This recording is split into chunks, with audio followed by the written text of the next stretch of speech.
காம்போவை India முழுவதும் ரசிச்சு வியந்து போற்றி இருக்கு. தமிழ் சினிமா ரசிகனா அது எனக்கு தனிப்பட்ட ஒரு சுயநலம் கலந்த பெருமையும் கூட. ஹரிஹர வீரமல்லு, நீங்க உங்க அனுபவத்தை எங்களுக்காக சொல்லணும் சார்.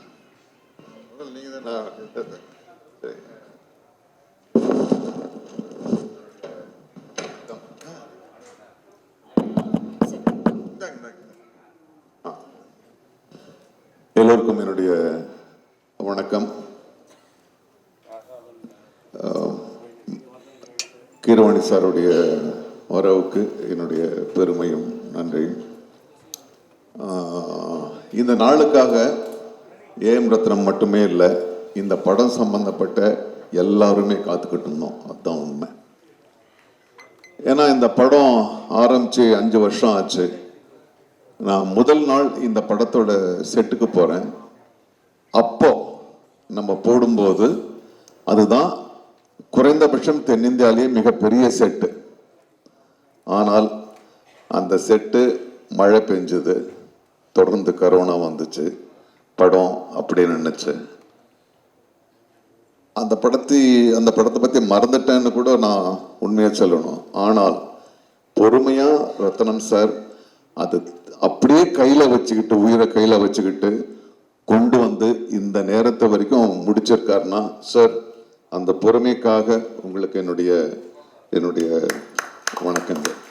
ஏன்னா ஒரு சின்ன படம், ஒரு 4 கேரக்டர்னா நீங்கள் வந்து எல்லாரும் இழுத்து பிடிச்சிடலாம். பெரிய படம், இவ்வளோ பெரிய கேரக்டர் திரும்பியும் செட்டு போடணும், அதுக்குள்ள அவர் வந்து டெபுட்டி சிஎம் ஆயிட்டாரு.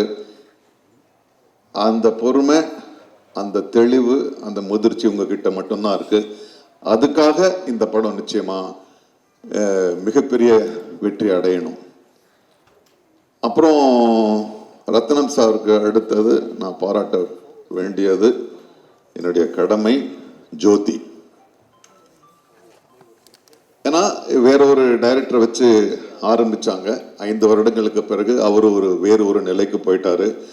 இந்த படத்தை யாரை தொடர்ந்து கொண்டு போவது அப்படின்னு ஒரு பெரிய யோசனை. அப்படின்னு போகும்போது ரத்னம் சார் சொன்னார், விதின்னு. விதி கிடையாது, அவனுடைய அறிவு தான் கொண்டு வந்து இங்கே நிறுத்தது. இவ்வளோ பெரிய படத்தை அவனுடைய அறிவு தான் தீர்மானிச்சது. ஏன்னா ஜோதி இந்த படத்தை ஆரம்பிச்ச முதல் நாள் நான் போனேன், சிரிச்சுக்கிட்டே இருந்தேன். சார் எப்படி உங்களுக்கு எந்த பொறுமை இருக்கோ அப்படியே அவனுடைய பொன் சிரிப்பு. பார்த்தா செட்டில் ஒண்ணுமே இல்லை, ஆனால் படம் நடக்குது. நான் கேட்டேன், ஜோதி என்னடா இது, என்னப்பா இது? இல்லை சார்ன்னு, இந்த படம் எப்படி எடுக்க போகுதுன்றதை பற்றி டெக்னிக்கலாக ரொம்ப தெளிவாக என்கிட்ட சொன்னான். அப்பவும் எனக்கு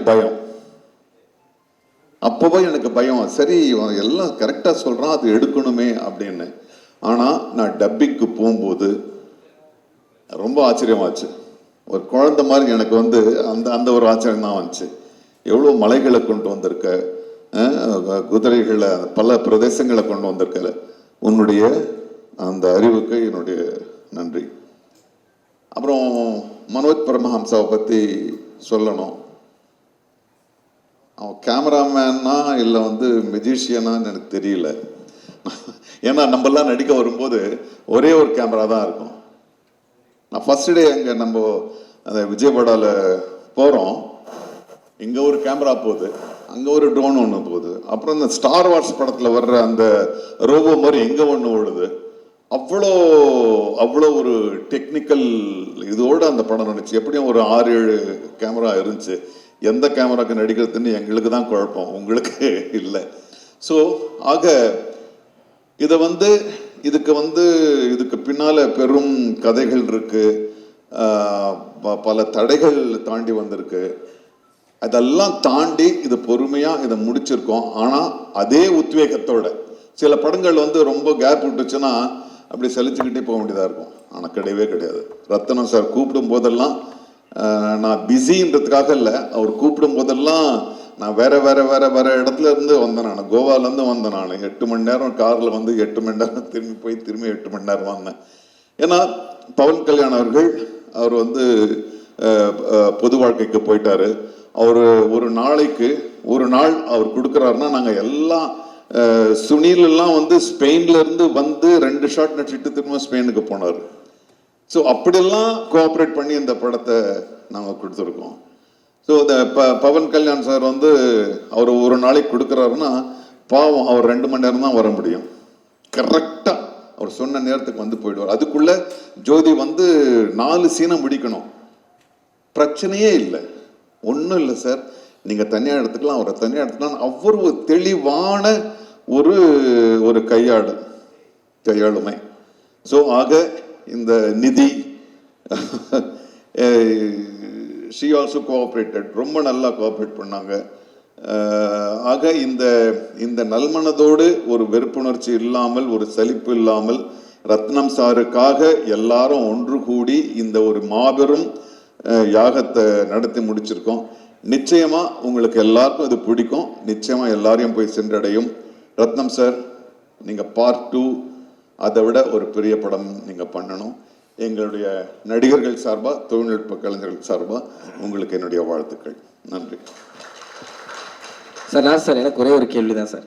இந்த படத்துல நீங்க பவன் சார் கூட தொடர்ந்து வர்றீங்க, ஆனா பவன் சாரே சத்யராஜ் சாருக்காக தான் வந்திருக்காரு அப்படின்னு ப்ரொடியூசர் சொன்னாங்க.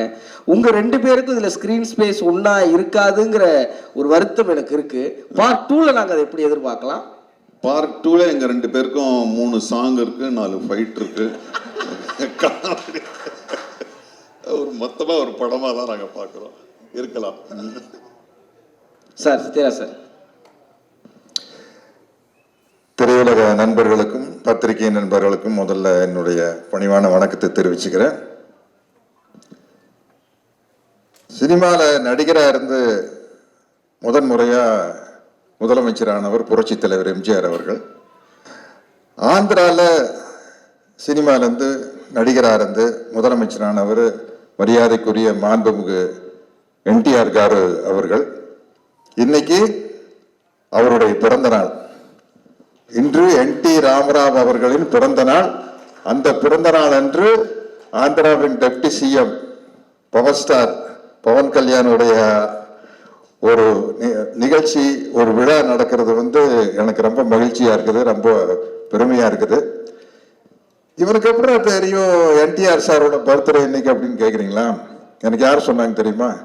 ஃபோன்ல மெசேஜ் வந்தது. வாணிஸ்ரீ மேடம் சொல்லியிருக்காங்க. நான் வசந்த மாளிகை படத்தினுடைய தீவிர ரசிகன் பாரு. பூபதி ராஜா சார் வந்திருக்காரு. அந்த படத்தினுடைய வசனகர்த்தா வந்து பாலமுருகன் சார். வசந்த மாளிகை படம் பார்த்துட்டு யாராவது கிட்ட பேசணும்னு எனக்கு ஆசை, எனக்கு ரொம்ப பிடிச்ச படம். அப்போ சச்சு மேடம் வந்து என்கிட்ட சொன்ன, நான் அவங்ககிட்ட நான் சொன்னேன், நேற்று வசந்த மாளிகை படம் பார்த்தேன் மேடம் அப்படின்னு. அப்படியா, இதான் நம்பர் கொடுக்குற, வாணிஸ்ரீ கிட்ட பேசுங்களேன் அப்படின்னாங்க. அப்போ வாணிஸ்ரீ மேடத்துக்கிட்ட ஃபோன் பண்ணி பேசி அந்த படத்தை பற்றி பேசி நிறைய ஈவெண்ட் விஷயங்களை வந்து பகிர்ந்துக்கிட்டோம். அவங்க தான் இன்னைக்கு மெசேஜ் அனுப்பியிருக்கிறாங்க என்டிஆர் சாருடைய பர்த்டே அப்படின்னு. ஸோ இன்னைக்கு அது ஒரு கோஇன்சிடென்ஸ், ரொம்ப சந்தோஷமா இருக்குது. உண்மையிலேயே ரத்ன சார் வந்து பிரமாதமாக பேசினார், அவருடைய ஃபீலிங்ஸ் எல்லாம் சொன்னார். இந்த படம் வந்து நிச்சயமா மிகப்பெரிய அளவில் வெற்றி அடையும். என்னன்னா நாங்கள் நடிச்சிருக்கீங்க எனக்கு தெரியல, நாங்கள் எல்லாம் நல்லா ஒரு சின்ன சின்ன கேரக்டர் பண்ணிக்கிற அவ்வளோதான். ஜோதி கிருஷ்ணா வந்து எங்கிட்ட வந்து லேப்டாப்பில் கொண்டு வந்து சீன் காட்டினார், எப்படி எடுக்க போறேன்னு. நான் உண்மையிலேயே ரத்ன சார் ஈன்ற பொழுதில் பெரிதர்வுக்கும் தன் மகனை சான்றோர் என கேட்ட தாய் அப்படிங்கிற இடத்துல தகப்பன்னு நீங்க போட்டுக்கலாம். அந்த அளவுக்கு ஜோதி கிருஷ்ணா வந்து பிரமாதமா அந்த சீனை காட்டினாரு. நான் சொன்னேன், எப்படி ஜோதி இது என்னன்னு கேட்டேன்னா, அப்புறம் அவர் போய் அப்போதான் வந்து ஃபாரின்ல போய் படிச்சுட்டு வந்த விஷயத்தையெல்லாம் சொன்னார். அதை பார்த்து படிச்சுட்டு வந்தா மட்டும் பார்த்தாதான் அந்த நீங்க பார்த்த மாதிரியே நானும் பார்த்து பிரமிச்சிட்டேன், அந்த மேக்கிங்கை பார்த்து பிரமிச்சிட்டேன்.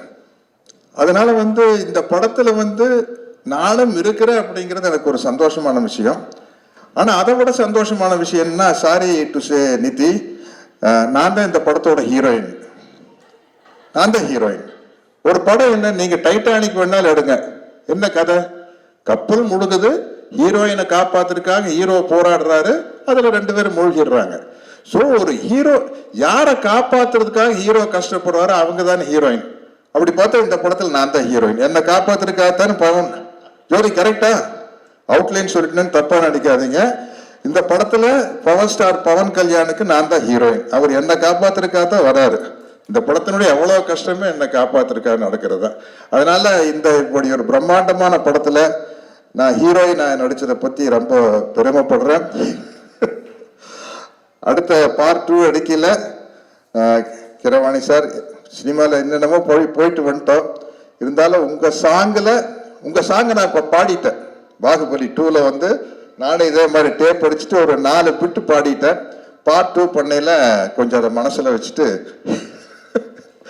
எனக்கு நாசர் சாருக்கு ஒரு நல்ல ஒரு அருமையான சாங் போட்டுருவீங்க. ஷோபி மாஸ்டர் பாத்துக்கிட்டே இருக்காங்க சார். எதுங்க? ஷோபி மாஸ்டர் பாத்துக்கிட்டே இருக்காங்க. வீரமல்லு 2ல வந்து உங்களை வச்சு சிறப்பா ஏதாவது நிச்சயமா மனோஜ் இல்ல நாங்க ஆடிடுவோம், நாங்க டான்ஸ் ஆடிடுவோம். நாங்க அதை எதுக்குமே கூச்சப்படாத ஆளுங்க தானே. பரதநாட்டியம் ஆடினோமா, வஞ்சிக்கோட்டை வாலிபன் வேணுமா உங்களுக்கு, வைஜெயந்தி மாலா 10 மணி 2 பேரும் ஓகேன்றோம். என்ன சார் அது மாதிரி விஷயங்கள். கேமரா கூச்சமே இல்லாத ஆட்கள் நாங்கள். அப்படி இருந்தா தான் சினிமாவில் வந்து எந்த கேரக்டர் கொடுத்தாலும் நடிக்க முடியும். இப்படிப்பட்ட ஒரு சிறப்பான படத்துல நானும் இருக்கிறேன் அப்படிங்கிறது எனக்கு ரொம்ப மகிழ்ச்சியான பெருமையான விஷயம். ரத்தன சாருடைய நல்ல மனசுக்கும் ஜோதியினுடைய நல்ல உழைப்புக்கும் இந்த படம் வந்து மாபெரும் வெற்றி அடையும் என்று நம்பி வாழ்த்துகிறேன். வணக்கம். ரொம்ப ரொம்ப நன்றி சார். సార్ ఒక చిన్న రిక్వెస్ట్ సార్, మీ ఇద్దరి కాంబినేషన్ అంటే మాకు చాలా పిచ్చి. సో మీ ఇద్దరు కలిసి కళ్యాణ్ గారి సిగ్నేచర్ ఒకటి ఇలా అంటే చూడాలని అనుకుంటున్నాం మేమందరం కూడా. ప్లీజ్ டிரான்ஸ்லேட் பண்ணுங்க. நம்ம 2 பேர்ல நீங்க மட்டும் அவங்களுடைய இங்க இருக்கீங்களா? ஸோ அதனால நீங்களோட இதில் வந்து பவன் கல்யாண் ஸ்டார் வந்து பவர் ஸ்டார் வந்து ஒரு ஸ்டைல் இப்படி பண்ணியிருக்காரு. அதை நீங்க பண்ண முடியுமான்னு கேட்குறாங்க. ఇద్దరు చేయాలి. ఇద్దరు ఇక్కడ వాళ్ళు మాత్రం ఉండాలి కాదు సార్, ఇద్దరు చేస్తే బాగుంటది. Ready 3, 2, 1 go. వీడు 6 అడుగుల bullet. Thank you so much sir, thank you so much. நாங்க இங்கிருந்து ஆரம்பிச்சிருக்கிறோம்ல, நாங்க அங்கிருந்து ஸ்டார்ட் ஆன ஆளுங்க. அதனால ஈஸியா பண்ணிடுவோம். ரொம்ப ரொம்ப நன்றி சார். ரொம்ப மகிழ்ச்சி நீங்க இந்த 4th சிங்கிளுக்கு வந்து இவ்வளவு கலகலப்பா இவ்வளவு நிகழ்ச்சியோட இந்த படத்தை கொண்டு போய் சேர்க்கணும் அப்படிங்கிற ஒரு பெரிய ஆர்வம் உங்களுக்கு இருக்கிறது எங்களுக்கு ரொம்ப ரொம்ப மகிழ்ச்சி சார். ரொம்ப நன்றி. ஒரே ஒரு இன்சிடென்ட் சொல்லி சார் ப்ளீஸ். திடீர்னு இது தோணுச்சு. நாங்கள் ஒரு சீனுக்காக தயாராகிட்டு இருந்தோம். ரத்தன் சாருங்க சீனுக்காக தயாராகிட்டு இருந்தோம். நாங்கள்லாம் அவங்க சகாக்கள், நான், சுனில், மற்றவங்கெல்லாம் 4 பேர் உட்காந்து கல் சாப்பிட்டுட்டு இருப்போம். அப்புறம் வந்து பவர் ஸ்டார் வருவார். வந்து அவர் எங்ககிட்ட ஒரு வார்த்தை சொல்வார். சின்ன சீன் தான், அவ்வளோதான். அங்கேருந்து போயிடும். அவர் வந்ததே 2 மணி நேரம் அந்த ஆஃபீஸ்லேருந்து வந்து ஒரு அரை மணி நேரம் டிஸ்கஷன் நடக்குது. சார் என்ன சார், சுனில் வேற போகணும், நான் வேற போகணும், என்ன போகணும்னா அவர் பாருங்க ஒரு பப்ளிக்கோட இமேஜ் எப்படி இருக்கணும்னு. உண்மையான டைலாக் என்னன்னா, டேய் நீங்கள் என்னடா இங்கே வந்து கல் குடிச்சிட்டு இருக்கீங்க, நீங்கள் அங்கே வாங்க, நல்ல சரக்கெல்லாம் கிடைக்கும் அப்படின்றது தான் டைலாகு. அவர் கூட போகணும் நாங்கள். அவர் அந்த டைலாகை சொல்ல மாட்டேன்ட்டார். சொல்லவே மாட்டேன்ட்டேன். சரி ஏன் சார் அந்த டைலாக் இல்லை, நான் வந்து இப்போ வந்து நான் ஒரு பப்ளிக் ஃபிகர், ஒரு லீடராக இருக்கேன். நான் நீங்கள் சாப்பிட்ற கல்லை விட எனக்கு நல்ல சரக்கு எனக்கு தெரியும்னா நான் குடிச்சிருப்பேன்னு அர்த்தமாகுது. ஸோ அதனால் நான் சொல்ல மாட்டேன்னு சொன்னார். அதுக்கப்புறம் அதை எடுத்துகிட்டு நம்ம படம் எடுத்தோம். ஸோ பப்ளிக் இமேஜ்ன்றது என்னன்றது வந்து திடீர்னு ஞாபகம் வச்சு சம்மந்தம் இருக்கலான்னு தெரியல. Okay, all the best. சமூக பொறுப்போடு இந்த படம் வெளியாகிறது அப்படிங்கிறதுக்கான ஒரு சின்ன உதாரணத்தை கொடுத்தவங்களுக்கு எங்களுடைய ரொம்ப ரொம்ப ரொம்ப நன்றி சார்.